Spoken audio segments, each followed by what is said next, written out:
আজকের গল্প নতুন কর্মজীবন। লেখক জয়দেব দত্ত। তক্তাপোশের উপর বসতেই মানস টের পেল সে ঘেমে উঠেছে। সারা গায়ের বিন্দু বিন্দু ঘাম তার পরনের পাঞ্জাবিটাকে ভিজিয়ে দিয়েছে। মানস ফ্যানের স্পিড বাড়িয়ে তক্তাপোশের উপর পা ছড়িয়ে বসল। মাথার উপর বনবন বোঁ শব্দে ফ্যানটা ঘুরছেই। কিন্তু মানসের গা থেকে ঘাম কমছে না, বরঞ্চ বাড়ছেই। কেন এমন হয় বুঝতে পারে না। মাসটা তো বৈশাখ বা জ্যৈষ্ঠ নয়, পৌষ মাস। কনকনে শীতের সময়ে এত ঘাম কেন? এইমাত্র সাইকেল চালিয়ে এসে বসল। অনেক দিনের অভ্যাস সাইকেল চালানো, সেই কোন ছোটবেলা থেকে। স্কুল কলেজ সাইকেলে করেই গেছে। তারপর মাস্টারি পাওয়ার পর থেকে এখনও। মাস তিনেক হলো সে রিটায়ার করেছে। এতদিন সে পাত্রহাটি গ্রামের প্রাইমারি স্কুলে মাস্টারি করেছে। এখন প্রত্যেক দিন সাইকেলে করে পাত্রহাটি যায় না ঠিকই, তবে বাজার গেলে কিংবা সিনেমাতলায় কোনো বন্ধুর সঙ্গে আড্ডা দিতে গেলে সাইকেলে করেই যায়। কাজেই সাইকেল চালানোর অভ্যাস তার যথেষ্ট আছে। তাহলে এত দর ঘাম কেন? এখন মানস পাত্রহাটি না গেলেও পাত্রহাটির লোকজন হুটহাট এসে পড়ে। এই যেমন মদন গয়লা আসে, মানস তার কাছে রোজ 1 সের দুধ নেয়। লোকটা বড্ড বেশি বকে। সময়ে অসময়ে হুট করে বলে বসে, মাস্টারমশাই, আপনি রাজি হলেই ফেয়ারওয়েলের দিনটা ঠিক করে নিই। মানস তখন বিপদে পড়ে যায়। না না, ওসবের কোনো দরকার নেই, এই তো বেশ আছি। বাধ্য হয়ে মদন গয়লা ক্যানের হটাং হটাং শব্দ তুলে মুখ ফিরিয়ে চলে যায়। কিন্তু মদন গয়লা চলে গেলেই তো আর সব কিছুর শেষ নয়। তারপর মুড়ি ভাজনি আছে, সেও তো সপ্তাহে সপ্তাহে বস্তা ভরে মুড়ি দিয়ে যায়। তারও তো কিছু আবেদন নিবেদন থাকতে পারে নাকি? তা বলুন মাস্টার মশাই, কবে ফেয়ারওয়েলটা নিচ্ছেন? আর ফেয়ারওয়েল বলে বিরক্ত করো না তো। মুখে মুখে এমন একটা ধমক খেয়ে মুড়ি ভাজনি সরে পড়ে। পাত্রহাটির গ্রামের সরু মোটা সান্ডাগুন্ডা ইয়াং ছেলের দল, তারা ছাড়ার পাত্র নয়। সকলে সমস্বরে হুক্কা হুয়া রব তুলে বলে বসল, না মাস্টার মশাই, আমরা ও কথা মানছি না। আমাদেরও তো একটা কর্তব্য বলে জিনিস আছে। শুনুন, সামনের 4ঠা জানুয়ারি আমরা আপনার ফেয়ারওয়েলের দিন ঠিক করেছি। আপনার আমন্ত্রণ রইল। ব্যাস তো ব্যাস হয়ে গেল। আজ এইমাত্র সেই আমন্ত্রণ রক্ষা করে মানস তক্তাপোশে বসেছে।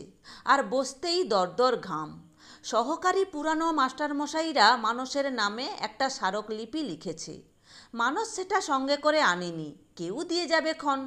কিন্তু ওর এক্স ছাত্র সাগর মঞ্চে উঠে মাইকের সামনে আপ্লুত হয়ে কী সব ছাইভস্য বলে গেল। আমাদের মাস্টার মশাই মহান। মানসের তখন থেকেই বুকের ভিতর কম্পন শুরু হয়েছে। সারা জীবন মাস্টারিতে সে ফাঁকি দিয়েছে। জীবনে টাকা, বাড়ি, ঘর, দোয়ার আর নিজের বউ ছেলেমেয়েদের কথা ছাড়া অন্য কিছু ভাবেনি। এই তো ওর বড় ছেলে সুমন মিউনিসিপ্যালিটিতে মাস্টার পোস্টে কাজ করে।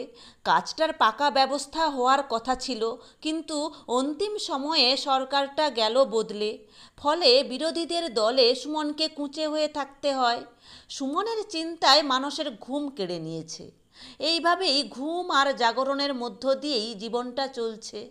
অথচ সাগরদের কাছে সে আজ মহান। মানুষের চোখের কোণে জল এসেছিল, গড়িয়ে পড়ছিল বুকে। তারপর স্থির থাকতে পারেনি। চেয়ার ছেড়ে সাইকেল চড়ে সোজা ঘর এসেছে। ঘরে এসে তক্তাপোশে বসে ঘাম।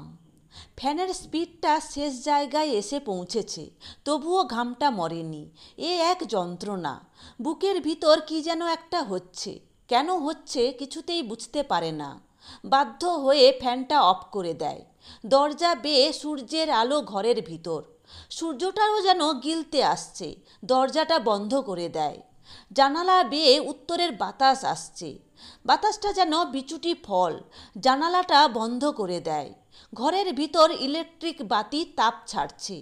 না, এও ভালো নয়। বাতিটা অফ করে দেয়। অন্ধকারে তক্তাপোশের উপর লেপ মুড়ি দিয়ে শুয়ে পড়ে। লেপের ভিতর অজস্র ছারপোকা, লেপটা গা থেকে ফেলে দেয়। চারদিক অন্ধকার, অন্ধকার, অন্ধকারে বিষুব রেখা নেই, কর্কট বা মকরকান্তি পালিয়ে গেছে, ছায়াপথ কোথায়? মানস বাতিটা জ্বালিয়ে দেয়, কিন্তু ভালো লাগাটা ফিরে পায় না। এ কি হলো মানসের? জানালাটা খুলে দেয়, বুক ভরে বাহিরের বাতাস টানে, কিন্তু না, জানালাটা ছেড়ে বেরিয়ে আসে, বইয়ের আলমারিতে হাত দেয়। নিজের কবিতার বই, এ জন্ম আমি চাইনি, হাত দিয়ে টানে, পথ পথ পাতা উল্টায়।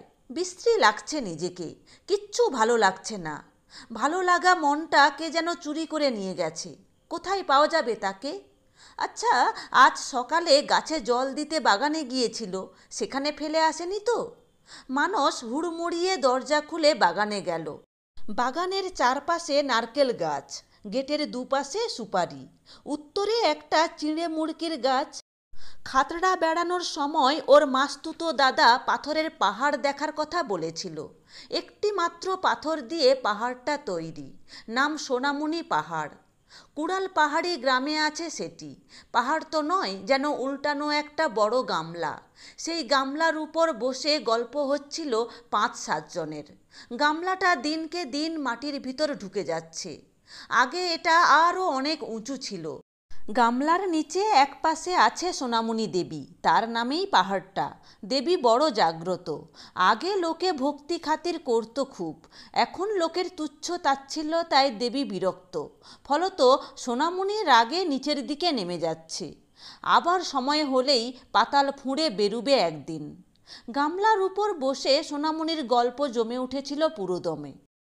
এমন সময় একটা সাধু হাতে চারা নিয়ে এসে বলেছিল, নে ধর, এর নাম চিড়ে মুড়কি।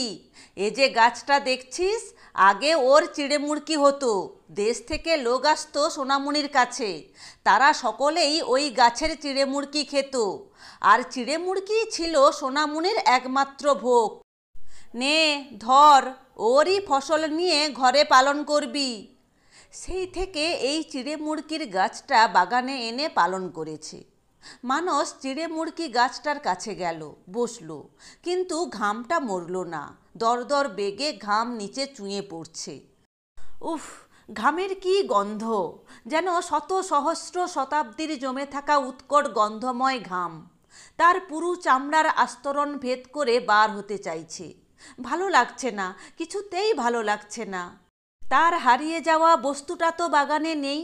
সকালে জল দিতে এসে তাকে তো বাগানে ফেলে যায়নি, তাহলে কোথায় ফেলে এসেছে তাকে? আচ্ছা, একবার চিন্ময়ের কাছে খোঁজ নেওয়া যাক। চিন্ময় কিন্তু চোরের কম নয়, ওকে বিশ্বাস করা যায় না। হয়তো কোন ফাঁকে শীতকাঠি হয়ে ওর বুকের ভিতর থেকে মহামূল্যবান বস্তুটি চুরি করে নিয়ে গেছে। চিন্ময় খুব রোগা, মাথার ফিড়িং ফাড়িং চুলগুলো নৌকার মতো সোজা ঘাড়ে এসে নেমেছে। কিন্তু ঘাড়ে চুলগুলো নৌকার মতো নামলে কি হবে? চিন্ময় এমনিতে কিন্তু খুব পরিশ্রমী। এখন হয়তো পত্রিকার প্রুফ নিয়েই ব্যস্ত। সামনের বইমেলায় প্রকাশ করবে এমন একটা সংকল্প। আর এখনকার লোকেরাও হয়েছে তেমন। জগন্নাথবাবুর লেখাটা তো এখনও এসে অফিসে পৌঁছালো না। আর এতে জগন্নাথবাবুর একার দোষ কি? মানুষ তো আর চিন্ময়ের থেকে 300-400 কিলোমিটার দূরে থাকে না, থাকে মাত্র 3-4 হাত দূরে। একটা জোরে ডাক দিলেই এসে মুখ থুবড়ে পড়বে চিন্ময়ের হাতে। তো সেই মানুষ এখনও লেখাটা জমা দেয়নি। সেই 3 মাস আগের থেকে আজ দি কাল দি করে করে এই পর্যন্ত। ওই যে বললাম না, সব ওই 3-এর কাছে জব্দ। টাকা, ঘরদর আর বউ ছেলে মেয়ে। এর বাহিরেও একটা জীবন, যে জীবনে দেওয়া নেওয়ার হিসাব নেই, নেই মানসম্মান আর যশের মোহ, পরম প্রেমময় সচ্চিদানন্দ। সে জীবন এখন শুধু দার্শনিকতা, দার্শনিকতা। মানস এসব দার্শনিকতার মধ্যে নেই। সে এখন নিজের চুরি যাওয়া মহামূল্য বস্তুটা নিয়েই শশব্যস্ত। হয়তো চিন্ময়ের কাছে পাওয়া যাবে সে ধন। মানস চিন্ময়ের কাছে এসে দাঁড়ালো, চিন্ময়ের ঘরে। চিন্ময় প্রুফ দেখা শেষ করে হাতে মুখে জল নিয়ে লম্বা তারের আলনায় টাঙিয়ে রাখা গামছায় মুখ হাতের জল মুছছে। মানস ডাকলো, চিন্ময়। চিন্ময় মানসের ডাকে চোখ ফিরালো। আরে আসুন আসুন। মানস চিন্ময়ের ডাকে ভিতরে এলো না। বেরিয়ে এসো। কোথায় যাবেন? বনে? চলুন, অনেক দিন বন যাওয়া হয়নি। চিন্ময় খুশির জোয়ারে আটখানা। মানস আগে আগে, চিন্ময় তার পেছনে। রেল লাইন পেরিয়ে বন। মানস রেল লাইন পার হতে ট্রেন চলার শব্দ পেল। আশ্চর্য, ফাঁকা ভূখণ্ডে কোথায় ট্রেন? মানস তার নিজের মাথায় হাত দেয়। মাথাটা খারাপ হয়নি তো? দূর ছাই, মাথাটা খারাপ হতে যাবে কেন? ট্রেনটা যে তার বুকে চলেছে। একটা বিশাল সিগন্যাল তুলে ট্রেনটা প্ল্যাটফর্ম অতিক্রম করছে। মানস ঝটপট রেল লাইন পার হয়ে বুকে ট্রেন চলার বিপদ থেকে মুক্তি পায়। বনে ঢুকে মানস একটা শাল গাছের নিচে বসল। শাল গাছের নিচে রাঙামাটি। রাঙামাটির শুকনো ঘাসের গেঁড়ো আর শালের পাতা চোতা খেয়ে খেয়ে উই পোকাগুলান কোথায় পালিয়েছে। উই খাওয়া শুকনো একটা পাতা তুলে চিন্ময় বলল, মানসবাবু, আমাদের পত্রিকার ঠিক এমন অবস্থা। অন্যদিন মানস চিন্ময়ের কথায় একচিলতে হাসি হেসে লজ্জায় রাঙা হয়ে উঠত, কিন্তু আজ সেই রকম ভাবগতি বোঝা গেল না। বোধহয় বুকের ভিতর সেই ট্রেনটা আবার চলতে শুরু করেছে।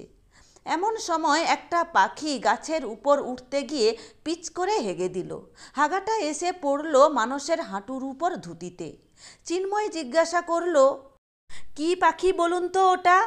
মানস আকাশের দিকে তাকিয়ে রইল। পাখি দেখতে পেল না, উল্টে দেখতে পেল সেই ট্রেনটা। ট্রেনটা হুঁশিয়ে ধোঁয়া ছেড়ে সিগন্যাল ভুলে প্ল্যাটফর্ম অতিক্রম করছে। সারা গা ভিজে যাচ্ছে ঘামে। না, চিন্ময় তো তার মহামূল্যবান রত্নকে চুরি করতে পারেনি। তাহলে তার রত্ন কোথায়? কে তাকে নিয়ে গেছে? আচ্ছা, অহল্যা মেছেনি, সেও তো চুরি করতে পারে নাকি? যৌবন বয়সে সেও তো কতবার মন চুরি করে ধরা পড়েছে। শুধু যৌবন বয়সে? এখনও কি মাঝে মধ্যে করে না? ব্যাগ নিয়ে বাজারে গেলে পোয়াখানেক কি সেরখানেক পুঁটি বা মৌরালা মাছ ব্যাগের ভিতর ঢুকিয়ে দিয়ে মনটা টুক করে নিজের আঁচলের ভিতর কুড়িয়ে নেওয়া বুঝি চুরি নয়? মানস হন্তদন্ত হয়ে ধুতিটা হাঁটুর উপর তুলে অহল্যা মেছানির দোরগোড়ায় পৌঁছায়। দোরগোড়ায় ধুতিটা হাঁটুর নিচে নামিয়ে কোঁচাটা ঠিক করে নেয়। তারপর আগুর ঠেলে ঘরের ভিতর। অহল্যা মেছেনি বুকে ব্লাউজের বোতাম খুলে ভাত খাচ্ছে। দূর ছাই, ডোম ঘরে পেছে নাহি, কেউট ঘরে মাছ নাহি, তো মাছ ভাত কোথা? এক বাটি লঙ্কা ছেনে তাতে পেঁয়াজ মিশিয়ে লাল টকটকে করে ভাত খাচ্ছে, আর হুহা করছে। পিঁড়ে দিয়ে মানসকে বসতে দেবে কি ছাই? নিজেই যে ঝালে মরে। বাধ্য হয়ে মানস অহল্যার ঘর থেকে বেরিয়ে এলো। না না, অহল্যা তো আজ আর তার কিছু চুরি করে এনে বুকের ব্লাউজের ভিতর লুকিয়ে রাখেনি। বুক তো তার উদমই ছিল। তাহলে সেই চুরি যাওয়া ধন কোথায়, কার কাছে? চিন্তা করতে করতে মানস আবার কখন যে সে তার বাগানে এসে ঢুকে পড়েছে খেয়াল করেনি। চিঁড়ে মুড়কি গাছটা এক রাশ ডালপালা নিয়ে সোজা দাঁড়িয়ে আছে। মানস আবার চিঁড়ে মুড়কির গাছটার তলে এসে বসল। সূর্য পশ্চিমে হেলে মাটিতে ঠিকরে পড়ছে, দোপাটি দুলছে, আর চামেলি চেয়ে আছে দোপাটির দিকে। রজনীগন্ধা সুবাস ছড়িয়ে পাতলা লিকলিকে মেয়ের মতো এক ঠ্যাঙে দাঁড়িয়ে আছে। মানস সেসব কিছু দেখতে পাচ্ছে না। শুধু কানের ফুটো দুটো হয়ে হুড়মুড়িয়ে ঢুকে পড়ছে ট্রেনের সেই সিগন্যালটা। ট্রেনটা মুঠো মুঠো ধোঁয়া ছেড়ে প্ল্যাটফর্ম অতিক্রম করছে। সারা আকাশ চাপচাপ কালো ধোঁয়া, ধোঁয়া ধোঁয়া ধোঁয়া, শুধু ধোঁয়ার আস্তরণ। গা বেয়ে দরদর ঘাম পড়ছে, ঘামে ভিজে যাচ্ছে পাঞ্জাবিটা। মানস একটা হ্যাঁচকা টানে পাঞ্জাবিটা ছিঁড়ে ফেলে মাটিতে। পরনের ধুতিটা টেনে ছুঁড়ে দেয় আস্তা কুঁড়ে। কপালটা ঠুকতে থাকে চিঁড়ে মুড়কি গাছের শিকড়ে, ঠক ঠক। এমন সময় গাছের উপর হুড়মুড় হুড়মুড় শব্দ। মানস গাছের উপর চোখ তুলে তাকালো। চিঁড়ে মুড়কি গাছের মগডাল থেকে হুড়মুড়িয়ে নেমে আসছে একটা সাধু। চোখ রক্তবর্ণ। আগে একে কোথায় যেন দেখেছে। হ্যাঁ, সেই সাধুটাই তো, সেই সোনামণি পাহাড়ে। সাধুটা চিমটে উঁচিয়ে মানসের দিকে তেড়ে এলো। বল, কি খুঁজছিস? মানস কোনো উত্তর দিতে পারে না, শুধু থরথর কাঁপতে থাকে। সাধুটা মানসের চুলের মুঠি ধরে। তোকে চিড়ে মুড়কি গাছটা দিয়েছিলাম এজন্যে? মানস নীরব। সাধুটা আবার জিজ্ঞাসা করে, বল কি খুঁজছিস? মানস চারদিকে ভেবে দেখে, কোনো উত্তর দিতে পারে না, থরথর কাঁপতে থাকে। সাধুটা হো হো হাসতে থাকে, হাসতে থাকে। তুই কি খুঁজছিস তুই নিজেই জানিস না। সাধুটা তার বগলের ঝাঁপি থেকে একটা পুঁথি বার করে। নে ধর, তোর হারিয়ে যাওয়া জিনিসটা এখানে সেখানে খুঁজলে কি খুঁজে পাস? ওটা যে আমার ঝাঁপির ভিতর। মহাভারতে অর্জুনকে কি বলেছিলাম জানিস? না। আমাকে অনুসরণ কর।